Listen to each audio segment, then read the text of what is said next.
Hi, Yuri. Thank you so much for being here with Chung Institute today. It's my pleasure. Hi, Sukandra. It's nice to be here with you.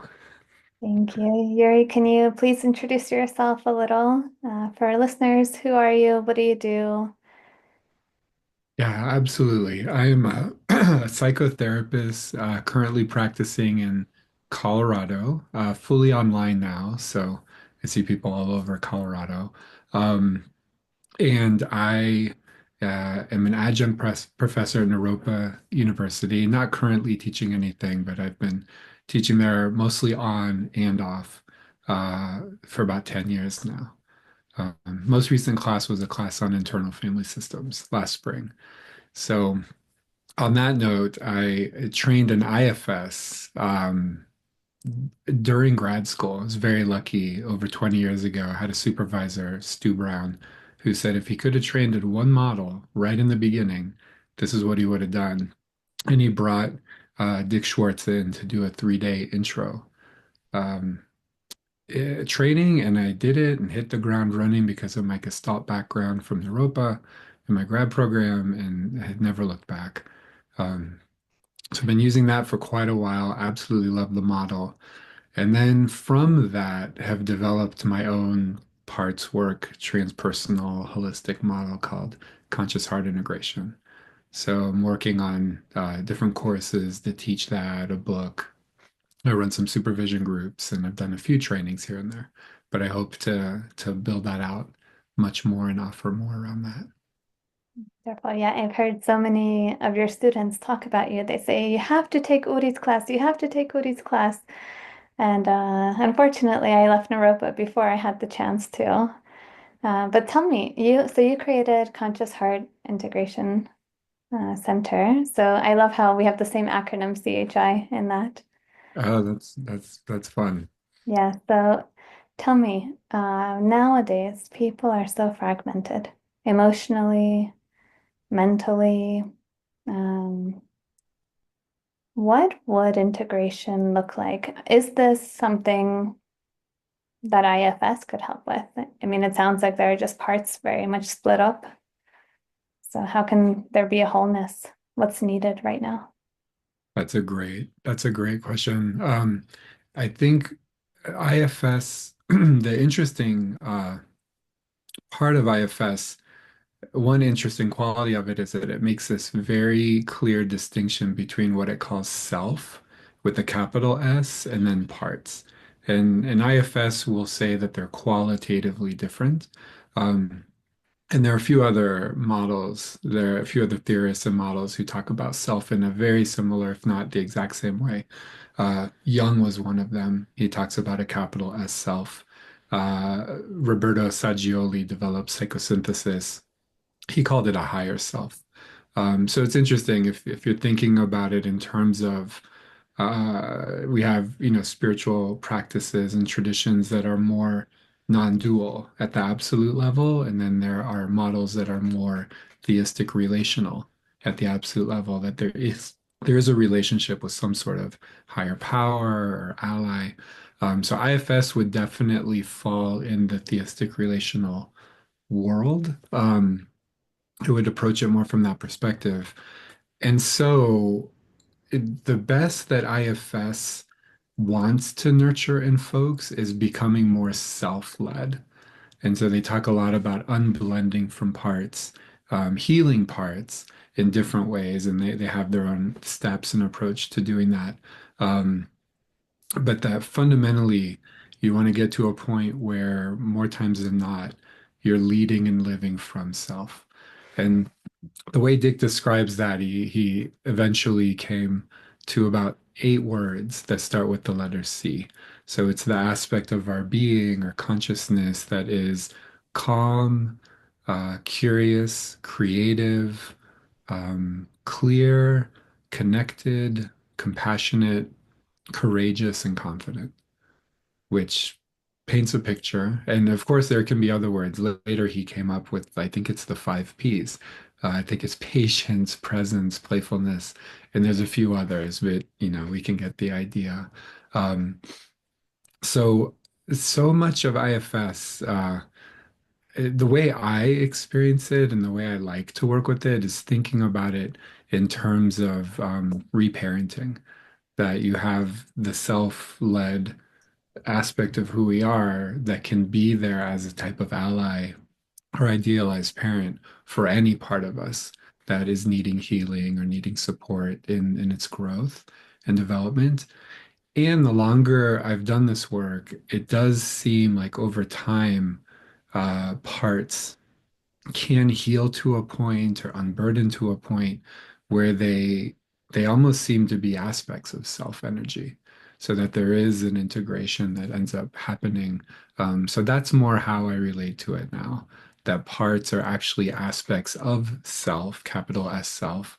um, and the further we go along this path, the more it all just kind of comes together, which interestingly enough maybe points the finger more towards a non-dual form of the absolute level. But either way, I think everyone's talking about the same thing. We're just trying to describe it in different ways, is my guess. Um, yeah, so that's so in terms of fragmentation specifically, the way I see it play out in my work is that what tends to fragment folks is when the energy of the emotion becomes too much. Um, And so I now think about it in terms of in IFS, Dick Schwartz talks about manager, firefighter, and exile as the three different types of parts, which is brilliant in the way he talks about those and the differences. Essentially, managers are more preemptive. They're gonna, these are the parts that we tend to live from more times than not. And they're preemptively living in a way to make sure that whatever hurt us in the past, and that's maybe what we've exiled, does not happen again. So we experience something painful, overwhelming, i.e., traumatizing, and we exile that. It's just too much to process. So here now we have the kind of the first separation in a way, where we dissociate from the pain, from the emotions, and then we'll develop managers over time as young children to just make sure that doesn't happen again. And sometimes that just doesn't sustain. The managers can't quite control everything, or another stressful event might happen that kind of piles on. And so now the exiles start to come up into the person's consciousness. And this is where he has named that these other kinds of protector parts can come in called firefighters. And where the managers care about being preemptive, maybe have more care around being socially accepted, firefighters don't care. They just want to put out the fire. And so the firefighters tend to be more like an addiction response. And fight, flight, freeze responses, I think, fall under this category of a protective part of our consciousness or body that comes in, essentially to also push away and exile the emotions. So, from the broadest, from the kind of the broadest view, a lot of the work is being able to be with everything that we are actually carrying without the splits, without the judgments, without the separation. I love Ken Wilber's book, No Boundary, where he talks quite a bit about the boundaries that we end up creating. Um, and how the postmodernists would love to say we've created all that. They're not natural.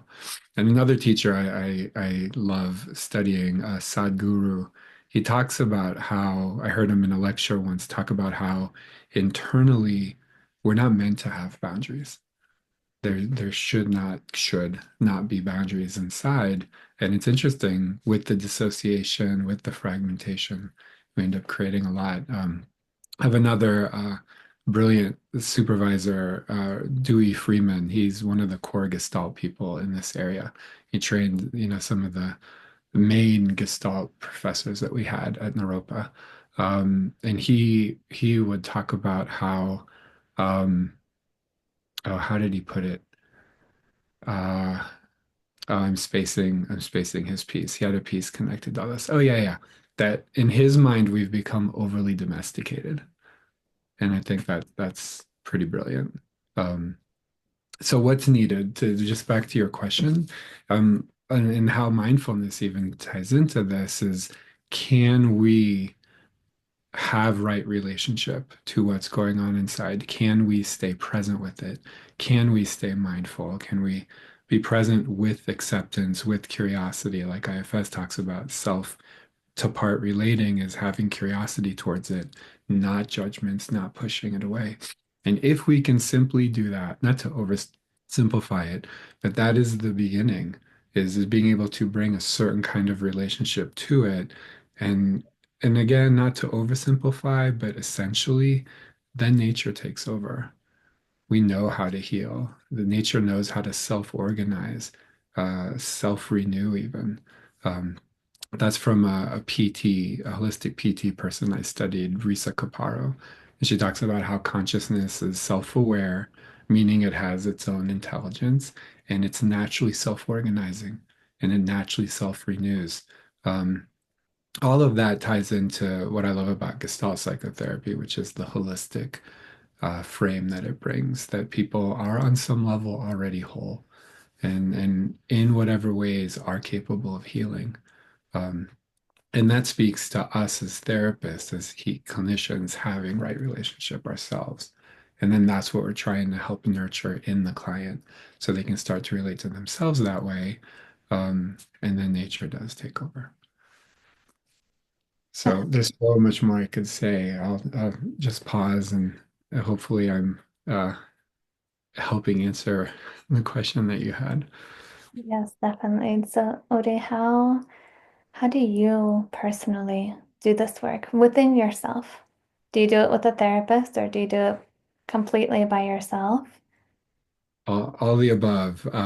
My wife and I, we found this amazing couples therapist. And she's like a coach healer type, but we used her for couples therapy. She's in Washington State, um, and she's familiar with IFS, but she's actually trained in something called process work by Arnold Mindell, which I have now like gone knee deep in. Absolutely love it. His background is also in Gestalt, and he has a pretty deep background in Jungian analysis. He's very transpersonal, and it's beautiful. So I'm borrowing a lot from him now, and so all that to say also that I work with her now individually. My wife has transcended many things, so she doesn't need therapy like I do. And so I keep working with her because once you find a good therapist, like, I'll probably be working with her forever as long as I can, as long as I can.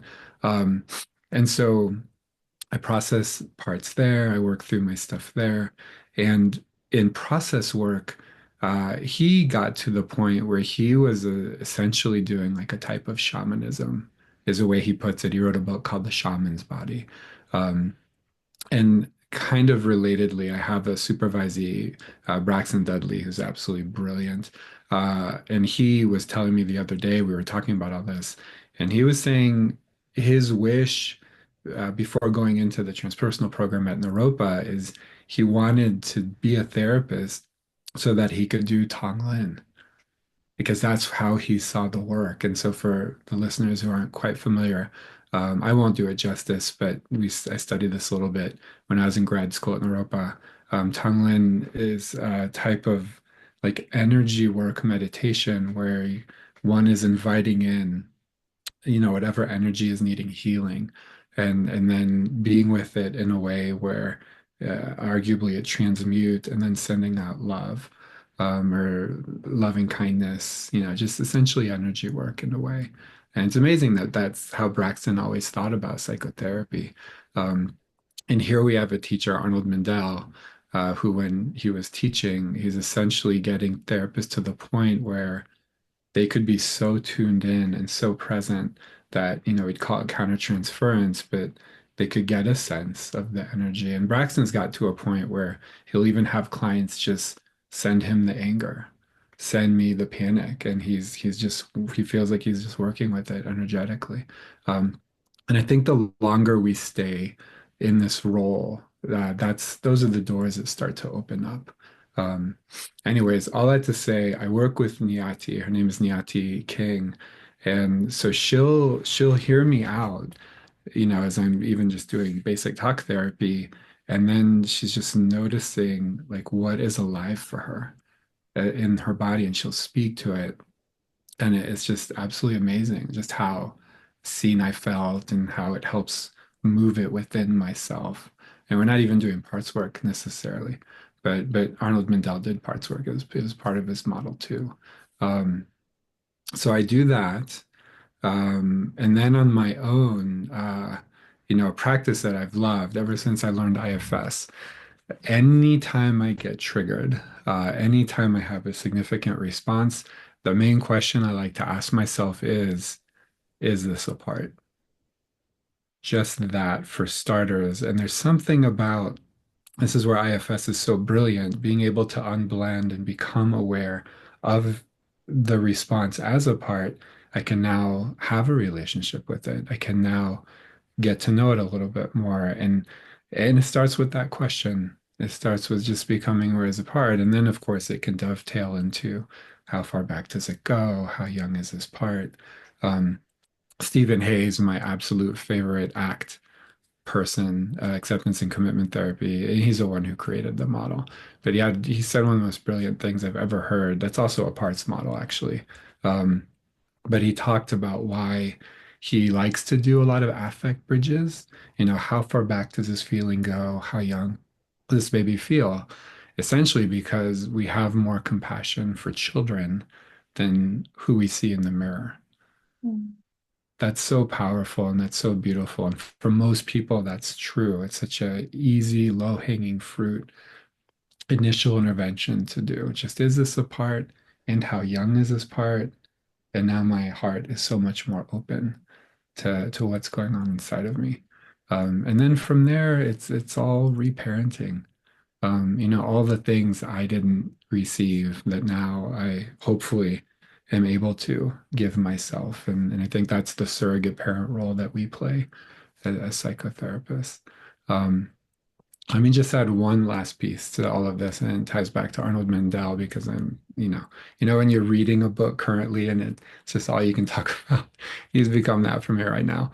Um, but in the Shaman's Body book that I'm making my way through, he talks a bit about, he worked with different shamans all over the world, uh, and he said one of the similarities that he saw is they would say essentially a shaman is only as good as their ally, meaning what did they draw on? Who above them?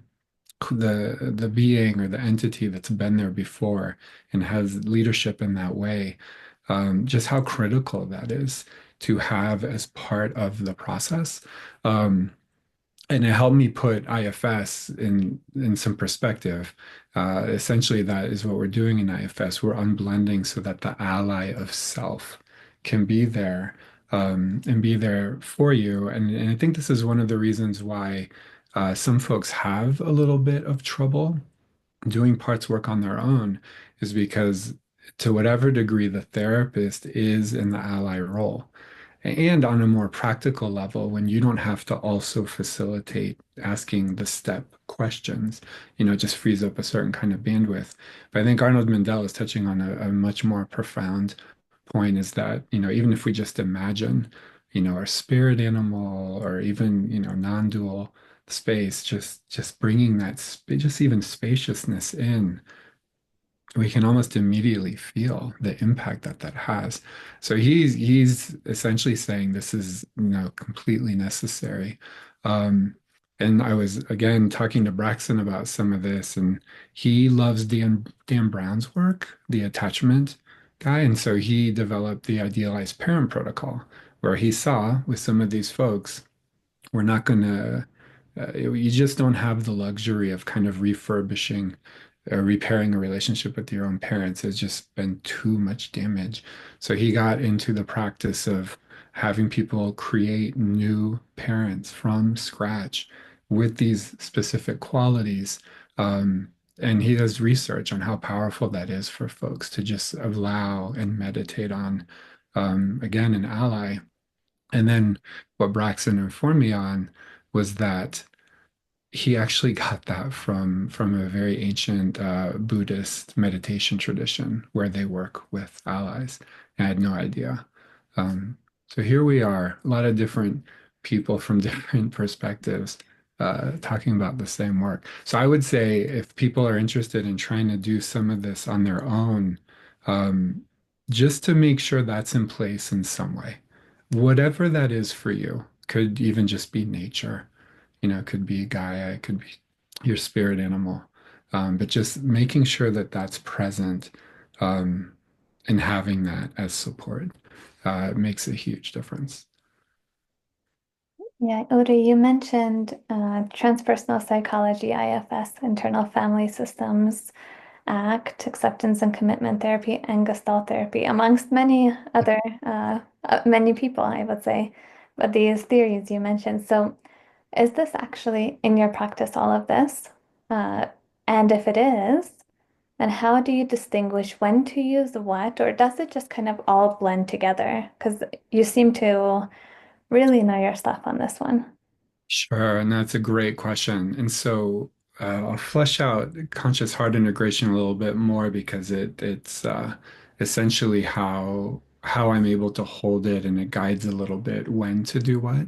So if you look at, if you just look at IFS, so you've got, we'll call it manager. We'll just, if you can imagine this, manager at the top tier, and not because it's better or worse, but just to organize it. So you got manager on top, and then underneath that, place the firefighter part, and then underneath that, the exile part. And then if you take Freud's model, where he talked about superego, ego, and id, and you place those next to each other in that order. So on Freud, in the Freud column, um, you have superego first, and then underneath that ego, and underneath that id, and you just line that up with IFS. What you see is that Freud made a really interesting distinction that Dick maybe didn't make. So you have manager, and then there's two nuances there where there's an ego and there's a superego. And so, and then if you look at the bottom two layers, IFS makes a distinction that Freud didn't make. Freud only called it id, but I think Dick recognized the nuance of firefighter and exile. And so if you bring those two together, we now have four, we could call them four different channels, which is how Arnold Mandel talks about it, and actually a lot of folks talk about it. When you look at Dan Siegel, what's his acronym? Sensation, image, thought, and feeling, CERT, I think. Those are four different channels of awareness, like channels of consciousness. And then Arnold Mandel talks about seven or eight of those. And overlapping with these other models, if you look at exile, and in the id, but subset exile, that would be the emotions. So emotional body. And then you could say one step above that, where Dick talks about firefighters, and we're still in the id land for Freud, that would be the physical body channel. So you have feelings for emotions, sensations for physical, and then you get up to manager, and where Freud would call it maybe the ego, those could be thoughts. And then one step above that, Freud so brilliantly saw that it was almost like a pre-conscious part of our consciousness. That's where the beliefs were. So the more kind of meta level, uh, you could call it the intellectual body as opposed to the mental body. So emotional body, physical body, mental body, and then intellectual body. And what I started to see, this is from looking at model after model, is they all fall into this. And there could be other channels. Like I mentioned, Arnold Mindell talks about six or seven channels. One of his other channels is the relational channel. That's absolutely brilliant. That's a channel some people will avoid, but they might feel very comfortable in their mental channel. And this is the common when you were talking about fragmentation and dissociation. Many people, I think, in more Western countries are very comfortable in more mental channels, even intellectual channels, but they avoid the emotional channels. And so if you're going to work holistically as a psychotherapist, it's always been interesting for me to go to, say, a somatic experiencing training where they seem to get very excited and focused on sensation, but then aren't all that interested in emotion. And sometimes we'll say things that are kind of exile the emotions. And then, of course, with CBT, if you just change your thoughts, then everything is great. And then they don't pay much attention to anything on the physical or the emotional. And that's so short-sighted. The reality is to be a holistic psychotherapist, you have to know how to work with each channel. And so, by all means, learn your CBT. My favorite there is Byron Katie, thework.com. Like, is it true? Can you absolutely know it's true? Uh, how do you respond or react when you do think it's true? Who would you be without that story? And then her last step, she calls it the turnaround. What's the opposite of that story? And is it maybe just as true, if not more true? I think for CBT, if you at least know that, you're going to do pretty well. But there's so much more. CBT is a very rich practice in and of itself. Um, but then I think we want to get some training in somatic experiencing or sensory motor integration or Hakomi. I trained in something called containment and autonomic regulation, which was a spin-off of SE, but learning how to really be with the physical body and sometimes the defense completions that want to happen when the autonomic nervous system has this stored up energy and ends up looking a lot of times like people have anxiety disorders, but they're just stuck in the sympathetic activation. Or sometimes it can look like depression, but they're actually just stuck in dorsal vagal. And if you give them the right kind of support, the autonomic nervous system takes over, and you see people doing the shaking that Peter Levine talks about and with the animals and or muscles start to kind of take over and contract in ways that you could take yourself out of that if you wanted to, but if you can bring mindfulness to that and allowance and just trust the body. I've done a lot of this therapy myself when I was training in that approach, and now I use it with clients. It's some of the fastest way to get to this physical body stress that we might hold. So we want to be trained in all the different channels.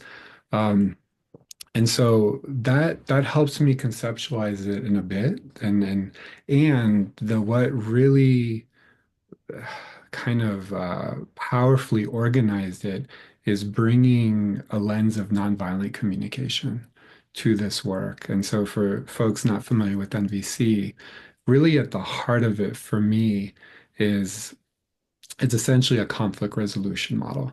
And one of the things Marshall Rosenberg talked about is that no matter what people are doing or saying, they're always saying please or thank you.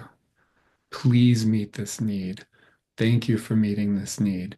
And that's the only thing I have yet found that allows me to immediately and simply get out of a judgmental mind space.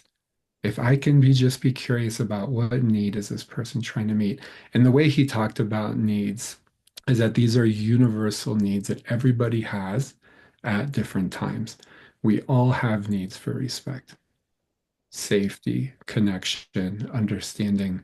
And it just changes from time to time. And as far as the conflict resolution piece of it goes, he felt very strongly that if people could lay aside the strategies and not get into power struggles around, well, let's do this. No, let's do this. But just lay that aside and let's first see what need does each person have. Maybe you need connection, but the other person needs space. But you start there because we can all relate to connection and or space, it starts to create an opening. And he felt like once you can get that on the table, then you can always come up with some strategy that would work for both people. And that there's always a win-win you could find. And he was one of these people, and Arnon Mindell talks about this too. There's no such thing as win-lose. It's always lose-lose if you think there's win-lose. So I love that as like a form of deep democracy. Um, so anyways, all that to say, using NVC in my work, I started to see that the emotional body type of parts very consistently wanted validation.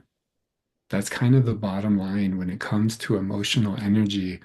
We just have to allow them. We have to stay curious. They may not always make sense in a particular moment, but if we can listen to them, they'll show you their secret history. And then you naturally will have compassion for it. And then Gordon Neufeld, he's an attachment person that I love. He talks about his laws of emotions. They seek expression, they seek consciousness, and then they find equilibrium. Like essentially saying if they seek expression, you don't have a choice really. You have to allow this energy to move through. Consciousness for him is just essentially understanding it. So if you can actually just name the feeling, like name that it's sadness, name that it's anger, that allows it to come into consciousness more fully, and then nature takes over from there. So emotional body parts, exiled parts, just want to be witnessed. It's baked into the IFS steps. One of the steps is just witnessing the exiles. And then the physical body seems, if you look at it from kind of a firefighter lens, the physical body seems to want the freedom to express this emotion. And you can see where the first split starts to happen. If people don't accept the energy in their body, if we're going to call it feelings or emotions, the kundalini, what have you, then it can build up to a point where now the physical body wants freedom from the emotion. And now we're splitting off into addictions. So Mm. you can see if it's an alignment, they're working together. But if they start to polarize and be at war with each other, they start to make it worse. And then the mental body, essentially, if you look at managers, they're really just wanting safety. They want things to just be safe. And if everything's balanced, the mind can just create a container for what's there. And then the intellectual body seems to want to understand. It just wants things to sort of maybe make sense. Again, when things are out of balance, it'll just start coming up with stories, ridiculous stories that are later we could see are so untrue. But if things are balanced, then the intellectual body can simply stay curious and open and continue to just, gather more information. And all that said, if I just stay with those four channels and just keep my in NVC, they call it having giraffe ears when you're trying to hear what's alive inside the other person. It can stay very client-centered. And you see these consistent patterns. And so if I had to simplify all of that, um, there's a gentleman named Arnold Patton. He lived into his 90s. He did this kind of coaching, and I think he reached eventually these kind of mystical shaman levels. But he summarized psychotherapy in one sentence: feel the feelings without judgments. So, question what's in your mind, clear that out as much as you can, honor what's in your body, what's in your energy, and then nature takes over. And that's conscious heart integration. That's where the name came from, is just how these parts eventually come together. And a lot of it just ends up with just the main polarization, kind of mind body, essentially. But that is meant to work together in harmony. And yeah. Beautiful. Uri, tell me more about honoring. It seems nowadays I hear a lot of people say, I need to honor this anger. I need to honor X, Y, and Z. That's Mhm. painful. So I think that people maybe also misunderstand what that means because they appreciate what's harmful more than what's beneficial. And are you meaning in terms of where people sometimes can use that as a justification to act out? Exactly. Yes. Yeah, that's such an important distinction. So I think everything I'm speaking to applies to the work we have to do on an inside job level. So internally, and in terms of this anger, the fact that it's even there and exists there is a kind of relating that we can have to it to help it heal and to get to a point of equilibrium where then interpersonally we can show up in ways that end up looking more self-led, collaborative, cooperative, caring, and loving. Um, and so I'll talk, this is back to Gordon Neufeld a bit. I think this is a good model to really understand the distinction. He talks about anger management in terms of he'll put them along a spectrum. So two different emotional pathways. We've got frustration, and essentially for him, it's when something external is not working. And so I get frustrated, this doesn't work for me. And of course, we can get frustrated with ourselves. So something's not working, but it's something I want to change. And if that escalates, it gets into anger. And of course, that can escalate, or if that gets repressed long enough, it can move into rage. And you can see you have less and less control. It's much easier for me to control my frustration than it is my anger, than it is my rage. But the important quality there is that you are trying to change something outside of you, in a sense. Maybe something inside of you, but there's a part of you not wanting to change, trying to change something else. Now, in AA, we have this wonderful serenity prayer. It's absolutely amazing. And it just encapsulates such an important piece of wisdom that's baked into what Gordon Neufeld talks about with all this, which is to have the wisdom to know the difference between what we can change and can't change. So the moment we recognize, you know what, there's nothing here I can change, naturally we should shift into disappointment and or some sort of sadness or grief, or it could be regret, remorse, but now something very different is happening. We're no longer just trying to change something and control it. Now we are changing. We're allowing ourselves to be touched and to change and to adapt.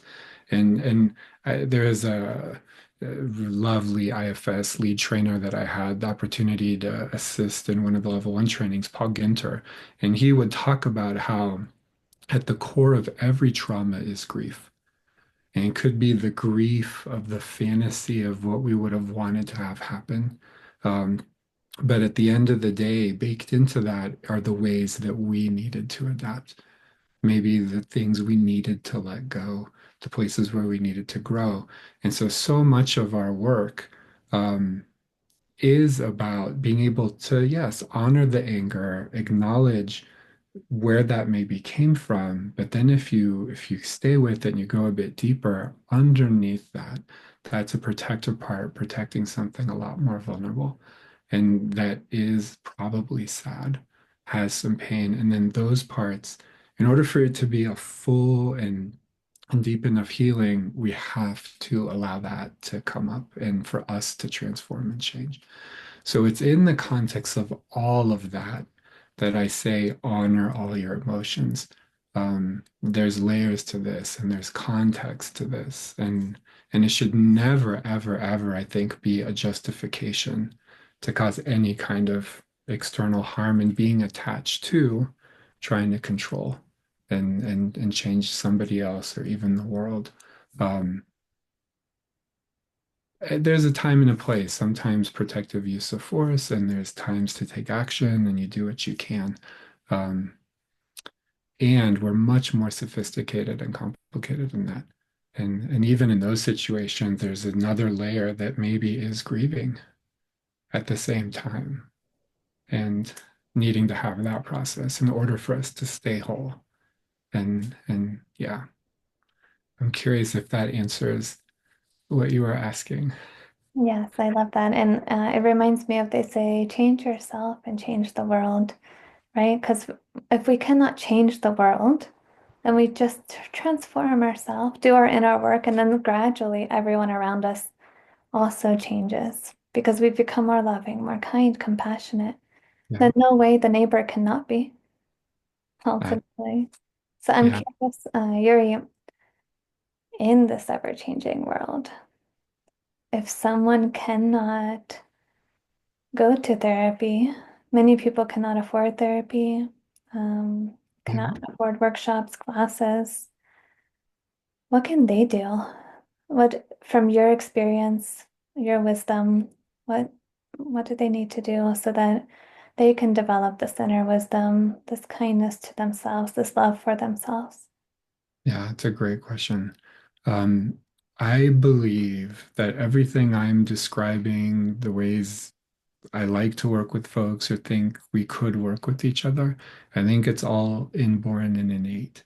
I think we are naturally hardwired to be social, to care. This is one of the powerful um, I don't call it a law of IFS, but one of the hills that Dick Schwartz will die on and defend is that everyone inherently has self. And so this can always come to the surface in any relationship.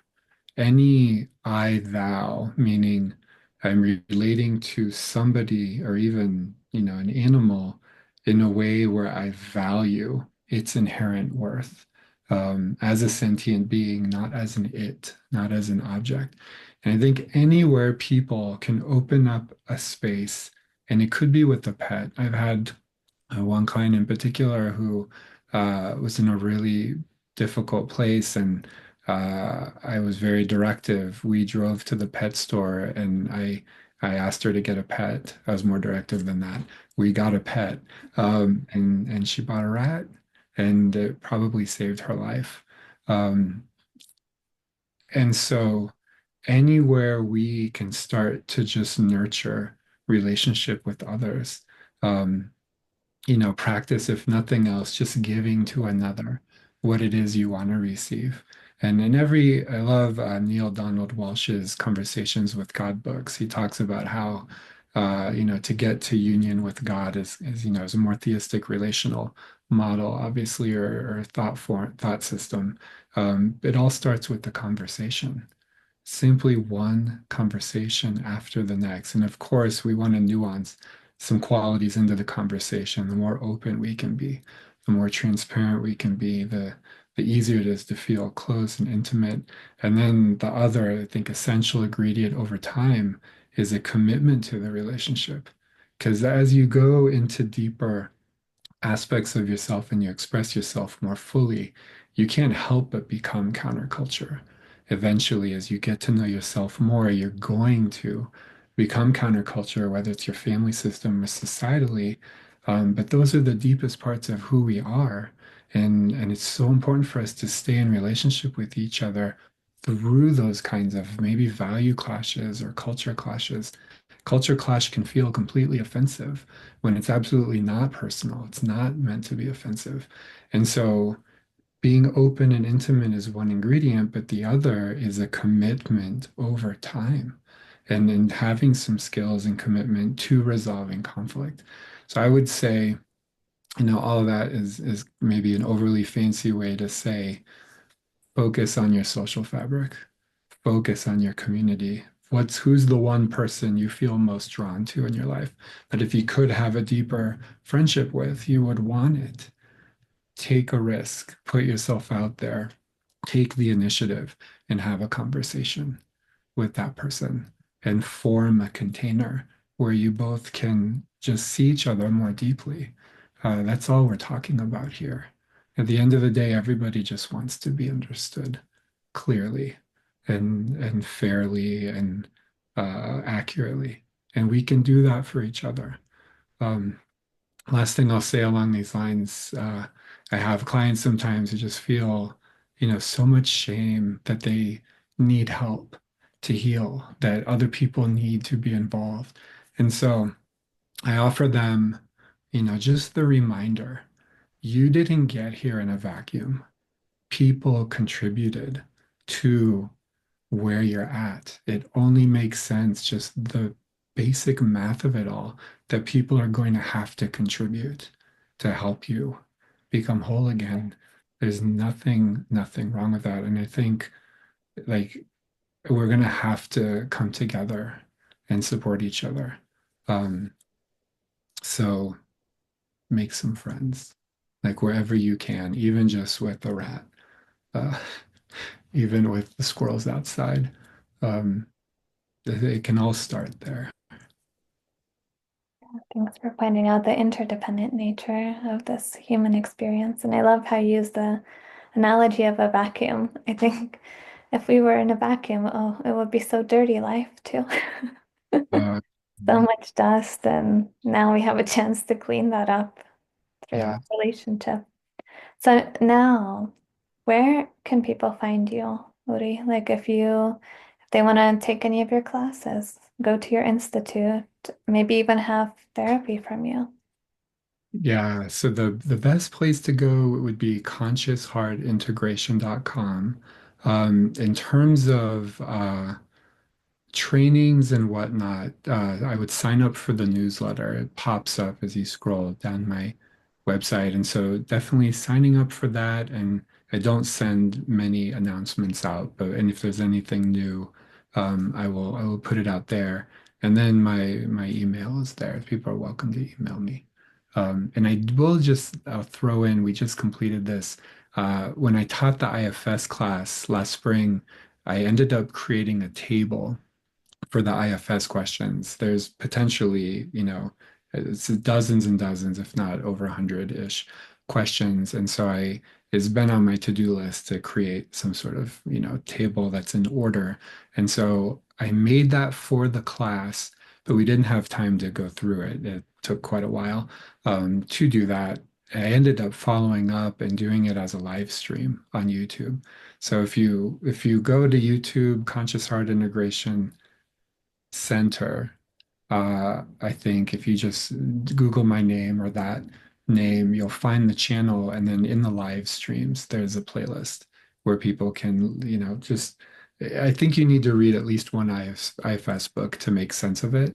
But it's a decent resource if you want to go a bit deeper and try to learn the questions related to the steps in IFS. And then I'll hopefully put some more stuff out there. So the YouTube channel too um, is will be a growing resource hopefully with time. We'll make sure to put that in the summary below so that people can just easily find it, click it. They don't have to search for your information. Great. Yeah, thank you so much, Uri, for all your help and contribution to the field. I think you're making a really lasting impact on all your students and anyone who hears your teaching. Thank you, Sukandra. I appreciate the opportunity to share, and it's lovely just spending time with you. Thank you.